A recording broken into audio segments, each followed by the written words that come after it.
Okay, well, good afternoon, everybody, and thank you very much for joining us for today's webinar. Today, we will be commencing this series, which will be looking at the topic of business exit strategy. The series is going to be compiled of 3 webinars, and as we go forward to the first slide, today's topic will be having a look at the getting ready for sale topic. It will be presented by Andy Graham from RSM, as well as Meadmore from Colin Biggers Paisley. As you can hopefully see on the screen now, we can see an overview of the remaining 2 webinars that will follow, and those will be, webinar number 2 will be focusing on exiting via trade sale, and the last webinar will be looking at the exiting via an IPO, and that webinar will be held on the 18th of August. If you haven't already registered for the full series, please feel free to do so, and that way you'll be receiving the complete information from our presenters. As mentioned previously, today's webinar will be looking at getting ready for sale. And before we move on, this is just a quick reminder to ensure everyone knows that today's information is intended as general information only and should not be considered as advice on any matters in particular. If you do have any particular questions, please feel free to reach out to our presenters directly, and they'll be able to discuss those in more detail with you. Just introducing our presenters for the webinar series. So we've got presenters from RSM Australia, as well as Colin Biggers Paisley. Today's session will be presented by Andy Graham, who's a partner of our business advisory in RSM Brisbane office, as well as Meadmore, who's a partner of commercial at Colin Biggers Paisley.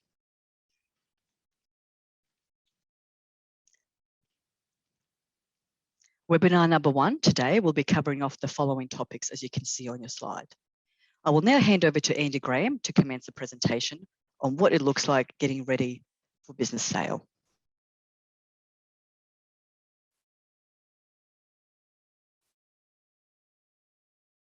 Well, good afternoon, folks on the East Coast, and good morning to people on the West Coast. Thanks for joining us for this series, which is part 1 of a 3-part series. And I suppose just in terms of the current state of play, we better get it off the agenda. Is that word COVID? You're probably all sick of hearing it, but it certainly had an impact on things, and it's slowed things down with the level of volatility and the uncertainty being experienced, particularly with foreign buyers. What we're tending to see is sometimes in their country things are a lot worse, and that's dampening the appetite for them to look abroad in terms of investment, but also in terms of just being a distraction within the deal-making process. Domestically, what we saw last year was a lot of the deal flow going into hibernation sort of stage, but when we opened the gates to 2021, certainly there was an air of cautiously optimistic about what would happen in 2021. To a large degree, that's been a little bit dampened as well as the deal flow, primarily driven by concerns with the ongoing lockdowns and the impact that that's had on business. So notwithstanding, there's definitely more appetite from what we would call strategic buyers. So those people that are looking at opportunities, and that's evidenced by the increase in capital raising and also some of the level of M&A interest. At the moment, what we're finding is that money's cheap and it's reasonably available. PE players still have a reasonable level of interest, and there's a low passive investment rate of return. So there's appetite from private high net worth individuals, syndications and investors, notwithstanding the banks are still applying a reasonable level of scrutiny and also red tape around the deal as well. What we're also tending to see is that with baby boomers, or the consequence with baby boomers and transitioning to the retirement, is a lot of them are hanging on to their business for a little bit longer, given they're making more money inside their business than potentially outside of their business. Probably the other key thing that we're seeing is this valuation gap, what we call a valuation gap, which is really the ability of buyers and sellers to agree on price. And it's a significant obstacle to doing deals. So from an acquirer's perspective, they're very conscious of ongoing risks, and they're attaching a risk premium to deals. And that could be in the form of upfront discount or earnouts, and also sellers needing to manage their expectations around that. So if we have a little bit of a look at what we're trying to achieve when we go to sell our business, well, the first thing from a seller's point of view is to find the right acquirer. So what is the target? then looking at maximising the sale price with as fewer terms and conditions as possible. And those things go hand in hand. It's just not about the sale price, it's certainly around the conditions around that sale price. Securing the best after-tax result. So what's the structure of the deal? And also looking at the structure of the arrangement prior to going to sale so you can maximise the after-tax effect. Sometimes you may be looking for the ability of the business to fund its growth, or for the owner to retire and become a grey nomad, maybe to find a new business partner, provide security for your staff, or provide security for your family. There's lots of different reasons that people will look at selling their business. And it's really important to be clear on what they are up front. I suppose if we kick off with what do we really need to focus on and what should we be aware of? Well, firstly, who would be interested in our business? So trying to really look at a targeted list of people that we think are well suited to actually looking at our business in the first place. That could be competitors that are looking to increase their penetration in different markets. It could be private equity, it could be management, it could be trade sale, it could be family succession with children. How would you find them? This is a really important point because there's a trade-off with confidentiality here. The best kept secret in town versus access to a wider market. So what is the best way to market the opportunity? What makes us attractive to them and therefore maximises our sale price? So once again, it's just thinking these things through. Are we selling or are we asking for investment? And how much should we actually ask for? Really important considerations before you even start the process to get a bit of a handle on clarifying your thoughts before you reach the starting line. So what makes an opportunity attractive when we look at businesses that are starting to prepare for exit or for sale is the total market size. It's large or it's growing. The industry is actually structurally attractive. So we've got high gross margins, customers' ability to pay up front or quickly, and recurring revenue streams, or what we call a new low cost of doing business. Sometimes there's barriers to entry, or the ability to sustain profitability and competitive advantage. Becoming more and more important is a management team and having an impressive and experienced team that reduces the reliance on the owners. A quality customer list and cash flow is imperative, so reliable cash flows which are funding the business. So the profit of the business or the profit from the opportunity will come from growing revenues, improving the efficiencies and the margins, and I think everybody's very focused on that, but also using appropriate levels and types of debt and knowing when and how to exit, which is crucial if you're looking to maximise your sale process or your takeout with the fewest terms and conditions as possible. Talk about this one. The typical sale process really assumes that you're ready to go before you start or hit the starting line. So typically, or it's prudent to start the process 2 to 3 years before you look at exiting the business. The businesses that do that are better prepared and have a better chance of actually achieving a successful outcome. So this is a bit of what we call a vendor DD pre-sale, starting off with a health check on the business to look at what are the issues, what are the potential obstacles up front, so we clearly understand them and identify them early. What are some of the gaps? And that could be, in turn, part of the valuation gap of your expectations around price and what the market would look at paying for your business. And then developing some strategies to basically what you can see, you can fix, and getting your house in order before you actually go to market, implementing some of those things. So it's really about confronting and fixing things to improve the value of the business before you even start the process. It's really critical that business owners look at that. In terms of valuation, how do you determine the value of the business? Are you actually selling the business in terms of the assets, or are you actually selling the issued shares in the business or the equity? So in this series here, we're going to talk about some fundamentals in terms of the valuation. So if you look at the valuation process, really 3 key drivers which have an impact on this. The quality of the earnings, the risk associated with the business, and the potential of the business. We talk about the quality of the earnings. Yeah, there's a real need to understand the historical numbers, so the key trading metrics around revenue, around gross margin, around once-off type items, and how you actually normalise the earnings for interest, tax, depreciation, and amortisation, commonly referred to as EBITDA. But more so, what does the future forecast look like, given the changing conditions and consumer demand and impact on revenue? A really critical area that businesses are looking at the moment is not so much the historical stuff, but what's the future hold for that particular business? Are they in growth? Are they in decline? Or are they stable? When we start to talk about risk, there's certainly a heightened focus on risk, given the level of uncertainty, and a future state focus on the business performance. So more so looking out the front mirror than the rear vision mirror in terms of some of the historical stuff. Also looking at working capital and the net debt requirements, and what's really required to operate that business, and what may need to be tipped in after sale. When we talk about potential, we're not talking about blue skies, we're talking about clearly understanding the upside in terms of any revenue or cost synergies, and really what's the potential of that business in terms of, does it have underutilised capacity, which you can take over and improve the performance of that business, or are there any synergies which are brought into play? So these are the sort of things that will drive the valuation process in terms of looking at that particular business. When we talk about the typical approaches to valuation, well, there's a number of them.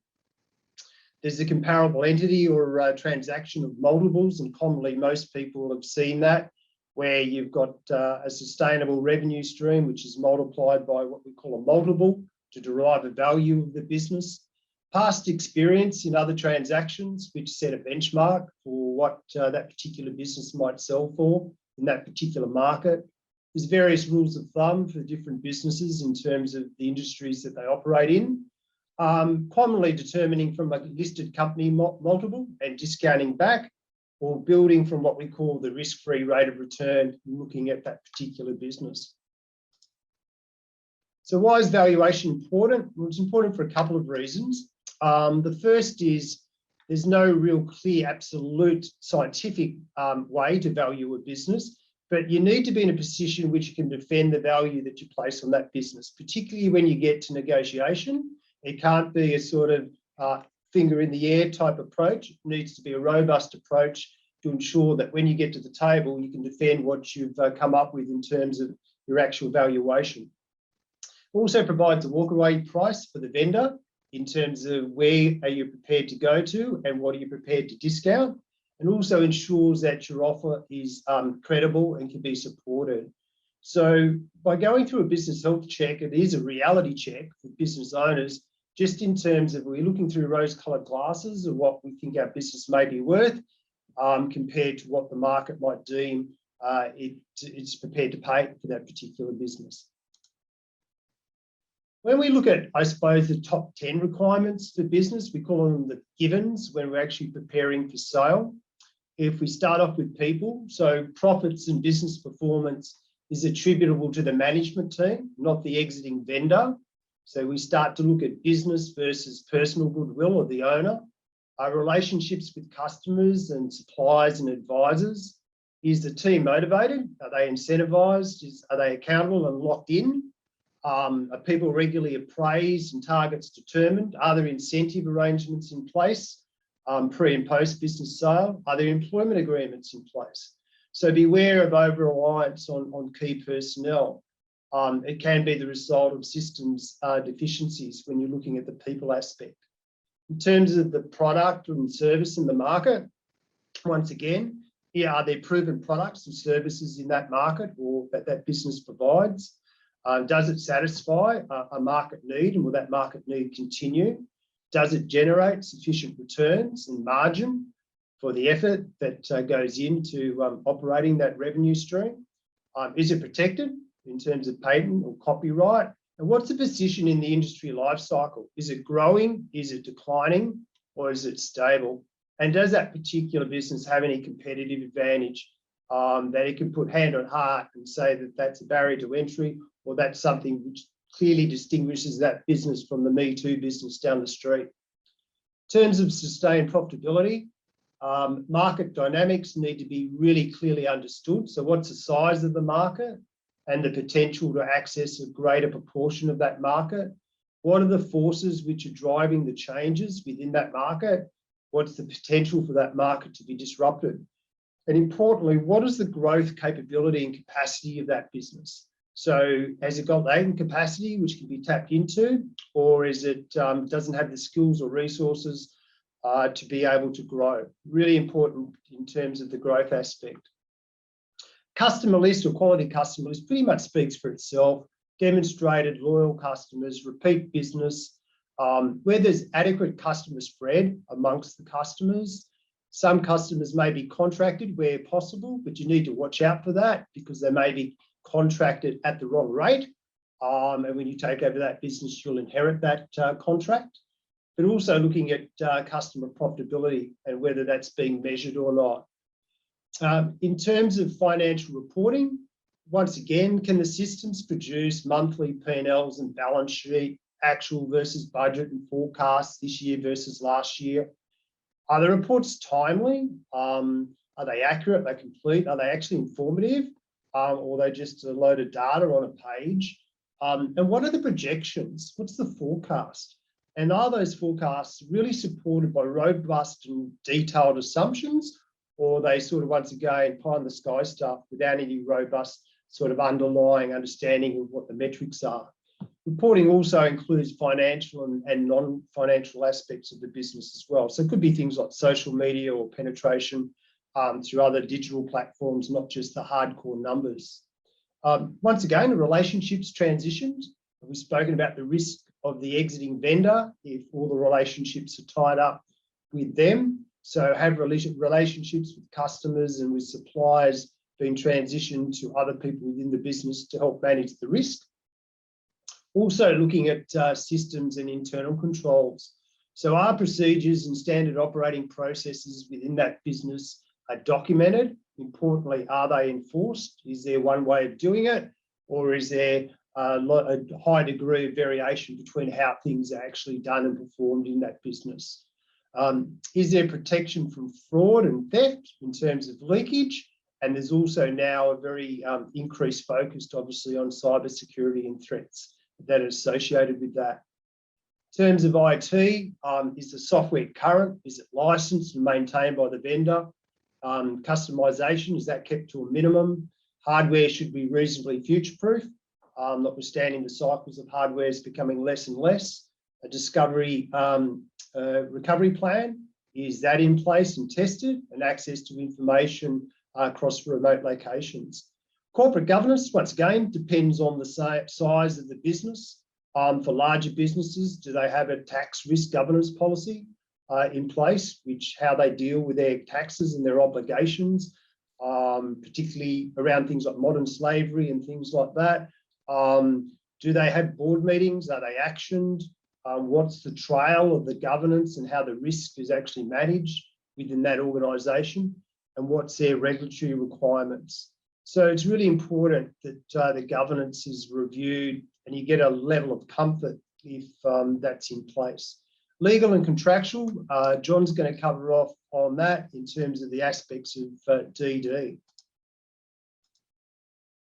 If I look at some transaction tips, so this is more from the seller's perspective, so vendor beware. Just be careful not to commit too soon so that you slow the process down to really understand what is on the table and what is being offered. Determine your walkaway price. Ensure that you can support your asking price with realistic assumptions. Nothing worse going in to a negotiation if you can't really defend what that price is or what are some of the conditions that you want to place on the sale. Understand what you're selling. Might sound quite common sense, but quite often get down to tin tacks of what's included and what's excluded, and being really clear on that up front. So are they just the business assets, including the goodwill? Is it the equity? Is it some personal assets which are in the business that aren't part of the sale? Being really clear on what's in and what's out. Considering the potential tax consequences of that. because from a seller or a vendor's point of view, it's really the after-tax effect and making sure that you clearly understand that, particularly with the pre-sale restructuring, prior to getting to the starting line and as you work through the actual negotiation process. So getting access to good advisors is really important as you work through that process. So in terms of the business transaction, what about from an acquirer's perspective? What should you actually be looking at? And this is where we get into the area of DD. So with DD, really what you're being told or what's being represented to you, is that actually real? And can you validate that? And to what extent can you validate that? So I'll now pass on to my colleague, John, who will run through the vendor DD process. Thanks, John. Thank you, Andy. So as Andy said, we're going to talk about due diligence issues that arise, particularly in terms of getting yourself ready for sale. The first part of this is what we call vendor due diligence, where we undertake our own review from a legal, financial, tax, and operational perspective of whether we're in sufficient shape to embark on a sale program, or are we in sufficient shape to entertain opportunistic offers that might come along. So the idea of this process is to identify those issues and to rectify them. And some of those issues will take a while to rectify, and they're better off being dealt with before you start engaging with potential buyers. So the idea is to both maximise value and minimise risk through the sale process. And there's probably three main components of risk for a sale process. Keeping in mind that if your business is going through a sale process, it's going to be disruptive for your team, and there's going to be a cost to that. So the first risk is that you don't pass muster on the first pass with the potential purchaser, that they, when they do an initial due diligence review, aren't happy with some aspect of the business. And we see clients who are wishing to sell their business put together with their advisors a vendor due diligence report that really outlines or maps out what the business is, what its assets are, and what's for sale. And that helps either busy buyers such as investors or private equity, they're entertaining a number of different targets, or inexperienced buyers to really get a sense of what this business is about. The next part of the risk is the transaction itself and negotiating the transaction documents. And often we find that if we haven't addressed sufficiently the due diligence issues that arise, then the purchaser is going to want to impose indemnities or other impositions on the seller to ensure that those risks are paid for effectively by the seller. And then the final risk is post-completion, if something has arisen which we haven't made appropriate disclosure for, we've made promises in our transaction document that don't eventuate, then that risk is that the purchase price is reduced, and that can sometimes be litigious. This process also helps us to facilitate the data room architecture and give the impression to a buyer that we are organised and we know our business. And it also helps us, importantly, to identify that really sensitive information that we don't want to be disclosing, particularly to competitors. And then we can consider when we do have to disclose it, the conditions and the timing for that. So just to frame the issues going forward, the transaction type, so that there's a number of different potential buyers that we see on that slide. They all have their different attitudes to risk or process and so forth. Private equity and perhaps an investor will take a tougher view about risk and will want to duck shove risk onto the seller in a variety of ways. If it's a management buyout or from a competitor, they then might take the view that they can manage the risk once they've got control of the business. That's a broad sweeping generalisation, but something to consider in terms of who you're framing this sale to, or who's showing interest. As Andy mentioned, if it's an overseas-based client, then there's going to be, purchaser's going to be FIRB issues that might arise. And if they want to conduct a site visit, then of course there's COVID and quarantine issues and getting slots on airplanes. There's three main types of exits that we keep in mind, and that's relevant in terms of the due diligence and the risk. There's a business asset sale, which is essentially just transferring the individual assets, the assignment of the contracts, and the transfer of the employees. That's a far simpler document to negotiate, but it's a more complicated document to complete or complete the transaction and get paid because of the many moving parts, the individual assignments and so forth that have to be undertaken. It's probably more appropriate for a smaller transaction or standalone businesses.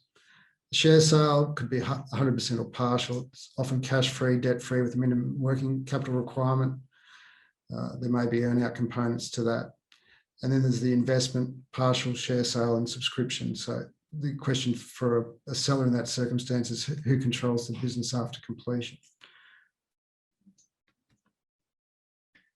We've put together a list that's very legal centric of the due diligence issues that often arise. We don't have time to go through all of them today in detail, but we'll just pick a few of the important ones and identify some key issues that we're seeing.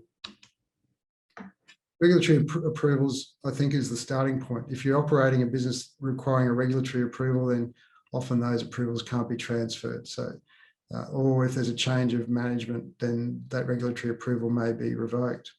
The bigger issue, I think, though, is competition. And if you are operating particularly in a niche market where you're looking at selling your business to a competitor, then you need to turn your mind as to whether you'll need ACCC merger clearance. ACCC indicates if you're likely, or if the purchaser is likely to end up with more than 20% of the relevant market, then you should get informal merger clearance from the ACCC. It's an important landing you need to arrive at very early in the process, because if there is a potential purchaser who's a competitor that will offend the ACCC's view of markets and lessening of competition, then it's probably worthwhile not engaging with that competitor in a competitive sale process, because they'll just slow you down.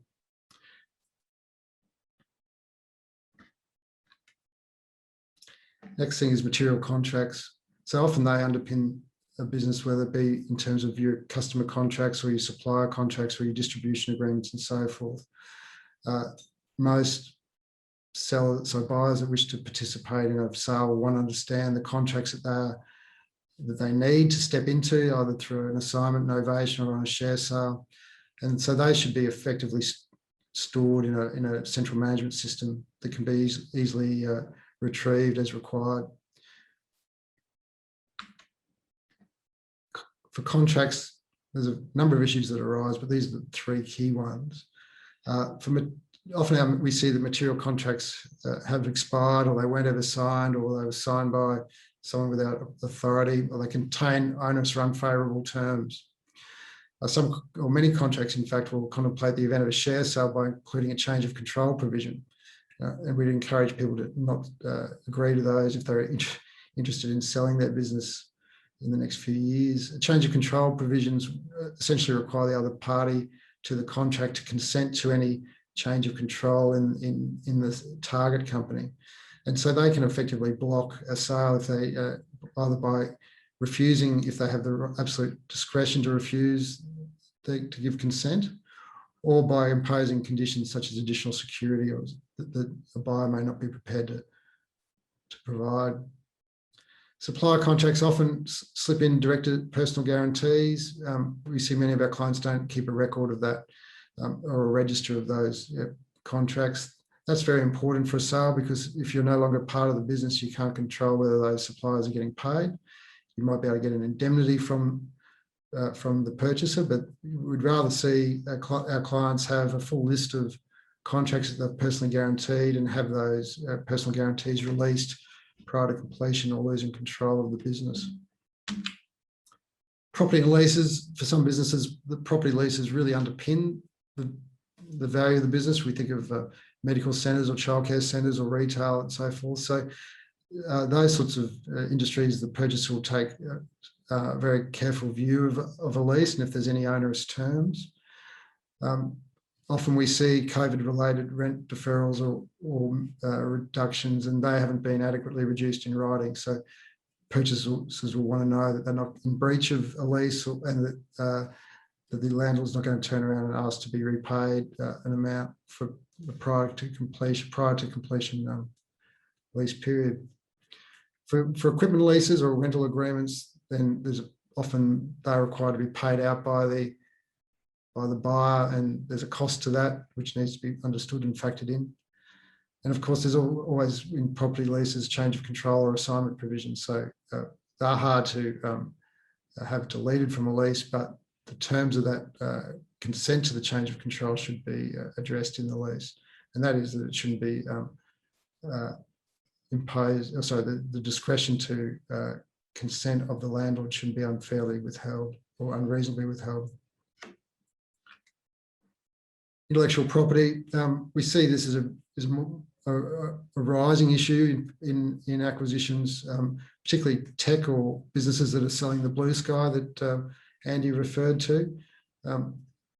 There's a list of some of the IP issues that we need to consider.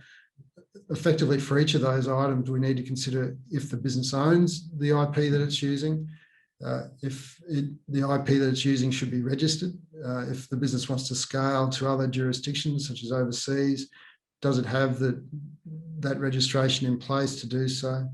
Is it infringing other parties' IP? And is its IP being infringed? So they're the key issues. And if your business is reliant on IP to underpin value in any way, then you can expect a pretty detailed DD review by the other side's advisors. Employment, again, I think Andy mentioned that employees are the key to business value and continuity. We need to consider if our arrangements with the employees, contractors and consultants especially have a IP provision that effectively assigns the IP to the company. Are there appropriate restraints of trade or non-compete for senior or key people? If we've promised shares or some sort of bonus or employee share scheme on an exit event, then how will that be funded? Is this sale sufficient for you to be paying out those key people? And then have we properly documented all the promises we've made around remuneration, bonuses and other benefits? Topical issues for any buyer at the moment and for any business, of course, is that are we complying with our enterprise bargaining agreement or rewards? We see quite a number of instances of suspected underpayments, and they go back for a period of, I think, 7 years. We need to get a handle on what that risk might be, but we need to take care that we're not opening a hornet's nest, so to speak, or we're not protected by legal professional privilege. One thing to keep in mind also when you do a share sale, slightly off topic, is that a purchaser is going to step into your email system and will be able to review all the internal emails at some point post-completion between employees and advisors. So something to think about, particularly in respect of investigations and so forth. Health and safety is a big issue, particularly around harassment and bullying and so forth, and stress. And if we don't have systems and processes up to scratch, then a purchaser will be concerned that they're walking into a risk of contingent liabilities of disgruntled or injured or at-risk employees. Many of our enterprise bargaining agreements are either expired or really out of date. And again, a purchaser will step into those arrangements and will want to have the best arrangement in terms of productivity and costs. So therefore, can the EBA be replaced with a more appropriate and competitive arrangement? And that takes time. So that's something that needs to be addressed well before we start entertaining discussions with purchasers. Founder employment agreements aren't so important because generally we can control those, but the main issue there is that employee entitlements haven't been taken, the founders haven't been taking their leave, they haven't been taking their long service leave. That has accrued. It may not be on the books, but a buyer will want that addressed. They want it to be paid out or wiped out from the books. So that needs to be thought about. Company records, not a very exciting topic, but buyers, advisors will look at the company register, the meeting minutes and the company resolutions to ensure that there's appropriate governance. And that's just a hassle trying to repackage all that, going back into the past. So it's best to keep on top of things in the moment, currently. Shareholder approval is often required, particularly if there's a shareholders agreement. So a purchaser coming in will be concerned about if they're taking a partial stake in the company, they'll be concerned about potential minority oppression claims that processes haven't been undertaken appropriately under the shareholders agreement. Company register, that really underpins what a share sale is about. So the company register is effectively like the Bible, and that's what a purchaser will be entering into the transaction based on that information. If there is a number of companies in the group, and often we see there are no company registers maintained, again, that's not a hard task, but it's easier to keep up to date with that as you go. PPSR can sometimes be troublesome in terms of completing a transaction. So you should maintain a constant review of what's registered on your PPSR. Are all those registrations current? Should they be released? If the sale is to be debt-free or free of encumbrances, except for permitted encumbrances with current suppliers, then all the other PPSR registrations need to be removed, which again takes time and can slow down the process. Security interest granted by the seller shareholders over their shares also need to be released, and that may not be a simple thing if you've put your shares up as security for other activities outside the group. Intergroup loans, again, that's really a structuring issue that takes time. But if you're buying shares in a company, you generally want it to be cash-free, debt-free. So intercompany loans need to be addressed leading up to completion. There may not be enough cash to do that, and so there needs to be some planning as to how you do that, and you may want to do that over more than one tax year. Similarly, any structuring issues, I think Andy touched on this before, but any structuring issues may take some time. You want to maximise the tax effect of a transaction for the shareholders if it's a share sale. And some of the restructures need to be in place for 12 months to get a benefit for small business concessions and CGT. There might be assets of the business that are dragging the business down that need to be spun out. The freehold would generally also be spun out because it has a different yield to, say, a business. Or you might just be selling a part of the business that's a standalone, which is within the operating company, and that needs to be spun out as well. Shareholders agreements are important to have in place, but often they're inadequate. So firstly, if you're looking at a share sale or a share issue to an incoming investor, then what are the preemptive rights and what's the process? Generally, you need to have all shareholders approve or waive their preemptive rights.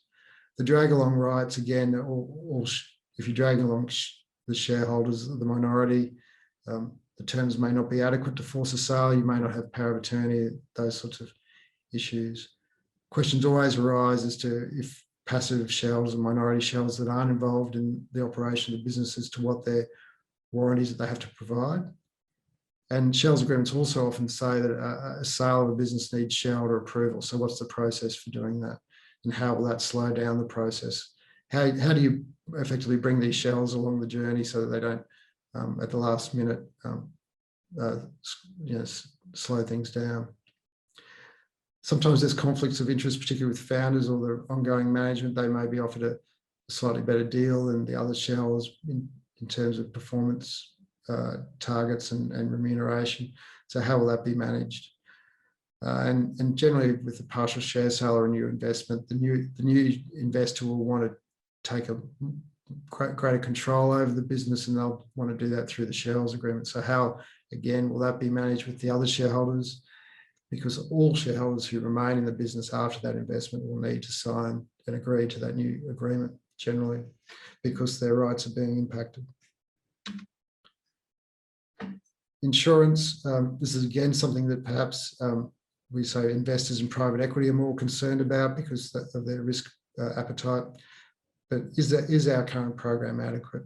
Have we made proper disclosure to our current insurers so that if a claim is made post-completion, our insurance isn't void and we have the purchaser coming back and asking to be indemnified?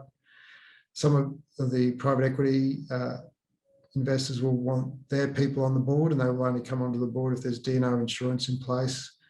And we know that that market is tough at the moment, and particularly there's less of an appetite for insurers to invest in businesses if they're about to go through a sale because of the risk. Again, if you're operating in e-commerce or reliant on your or exposed to cyber risk, a lot of purchasers will want cyber risk insurance in place, and that is again a difficult policy to obtain at the right price, and that's a process that is quite time-consuming. Warranty indemnity insurance is effectively using an insurer to fund any claims or some of the claims made by a purchaser against a seller for breach of the warranties. It's becoming more popular. It's particularly popular with, as I said, private equity, because it ensures that their risk is insured effectively. That is also of itself an elongated process. It's a very detailed process that the insurer and its advisors will want to feel that the purchasers undertaken appropriate due diligence and detailed due diligence. Unfortunately, the insurers are also awake up to the inherent risks in these transactions, particularly around things like cyber, around employee entitlements or underpayments, and a lot of that obvious risk, the highest risk items will be carved out of that insurance. Here's a list of tips just as we finish that Andy's put together, indicators for buyers. And again, we're saying, how do we position this business as something that's attractive to a buyer so we can maximise the value that they're prepared to pay? There's a point there about the defensive behaviour from the employees. I've got the view that obviously that's a risk that employees will feel that they are at risk if their business is sold. A lot of employees might see it as an opportunity for their career or for the development of the business. So certainly they need to be brought along the journey.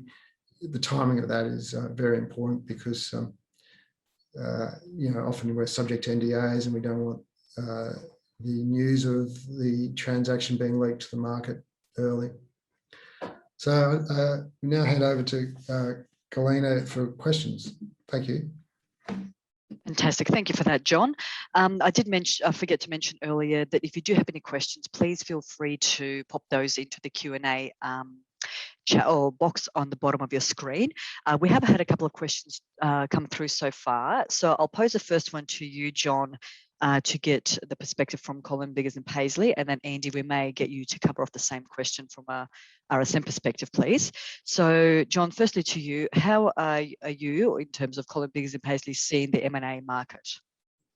Yeah, I think the fundamentals are there for it to be to support a hot market, low interest rates, obviously, and a strong stock exchange. So the fundamentals are there. I'd probably say that there's not a lot of good businesses available for sale, and it's very sector specific too as to the interest being shown. So if you're exposed to, for instance, as Andy was saying, if you're exposed to COVID related issues then to your revenue, then that's not as attractive as perhaps a tech or something else.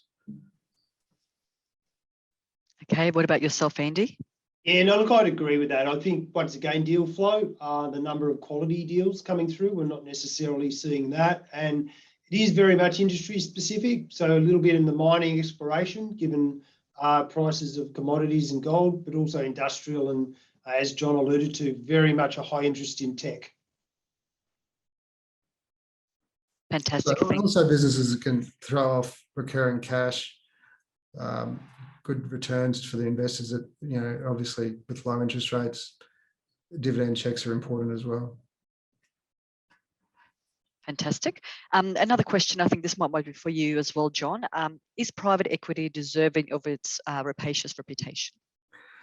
Certainly they have a way of operating, so broad sweeping generalisations I'm probably going to step into here, but they have a reputation for probably initially paying the first tranche to take control at a cheaper price, so they make their money on the way in and on the way out. But if you align your interests with them and there's a clear exit, then they've got the capacity often to maximise the value when you sell the balance of your interest in the business. It's really a matter, from my perspective, of understanding how they operate, what their needs might be, and you do that early on. They've also got a track record, so you can do some DD on their previous transactions, and just on that, they're also generally, again, sweeping generalisations, concerned about reputation, so they don't want to get into disputes, particularly with vendors. So if you go in with the eyes wide open and you've got clear objectives, then I think that they're a reasonable option. Do you have anything to add on that topic as well, Andy? Yeah, look, I suppose one of the observations I'd make is a lot of smaller, particularly family-orientated businesses, a little bit scared or cautious with private equity, and they've heard the stories and things like that. But sometimes it can be quite a good fit, and I think once again it comes back to really having a good understanding of the potential acquirer and the motivations and the reasons why. So I wouldn't certainly discount private equity, particularly for those family businesses that may have heard those sort of stories and a little bit scared off. They can be quite attractive, and in terms of understanding the process and having done lots of deals, so don't discount them. Yeah, they certainly can add value in different ways in terms of experience or access to a range of things that are beneficial to the business. Fantastic. We'll just give one more opportunity for any others that are yet to ask a question to pop that into the question Q&A chat box. But in the meantime, I will just cover off that the next webinar, so part 2, will be focusing on the topic of exiting via trade sale. And that webinar will actually be taking place on Wednesday, the 4th of August between 12:30 and 1:30 p.m. AEST. If you haven't already registered, please feel free to do that. That will continue on the conversation and the topics around business exit strategy, following on from Andy and John's topic today. And that session will actually be presented by Tim Goodman from RSM's corporate finance team, as well as Toby Norgate from the corporate team at Colin Biggers and Paisley. And they'll cover off the topic around exiting via a trade sale. So just in the interest of time, we don't have any other questions coming through, so we might wrap it up there. But we'd like to say thank you very much for joining us. If you do have any questions for either Andy or John, please reach out. We'll be more than happy to pass those on to them, and they can either get in touch to the rest of the group or to you directly if you have more specific questions that you'd like to cover off with them. Other than that, we might wrap it up there. We hope you enjoy the rest of your day, and thank you again for joining our session today.